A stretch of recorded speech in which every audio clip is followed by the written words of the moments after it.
Maithili express भरल पिचकारी डाल के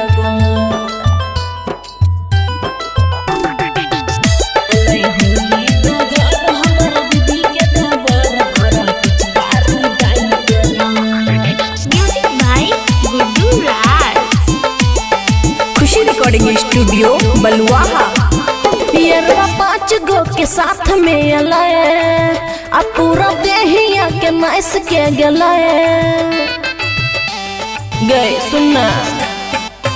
पियरवा 5 गो के साथ में अलाए आ पूरा देहिया के नाइस के अलै होली में घर हमार दीदी के देवर भरल पिचकारी डाल के अलै होली में घर हमार दीदी के देवर भरल पिचकारी डाल के पियरवा 5 गो के साथ में आ पूरा देहिया के नाइस के अलै होली में घर हमार दीदी के देवर भरल पिचकारी डाल के अलै होली में घर हमार दीदी के देवर भरल पिचकारी डाल के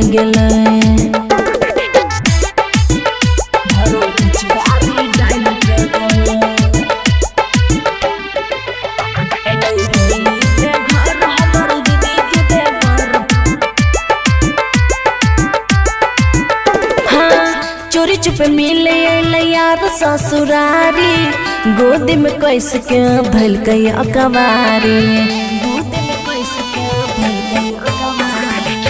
चोरी चुप मिले यार ससुरारी गोद में कैसे के भल कई अकवारी। दोनों गलिया के लाल क्या आ हमरा गिफ्ट में अबीर दे अलै होली में घर हमार दीदी के देवर भरल पिचकारी डाल के अलै होली में घर हमार दीदी के देवर भरल पिचकारी डाल के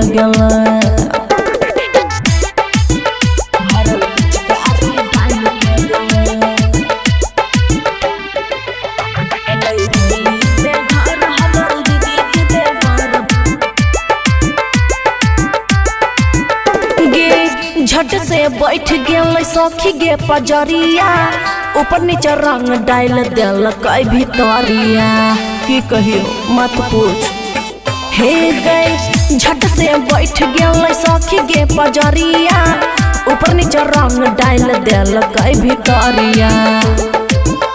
अमन खुश के जान के अमन जीत भोग जान के अलै होली में घर हमार दीदी के देवर रंग भीतरी में डाल के अलै होली में घर हमार दीदी के देवर रंग जगह पे डाल के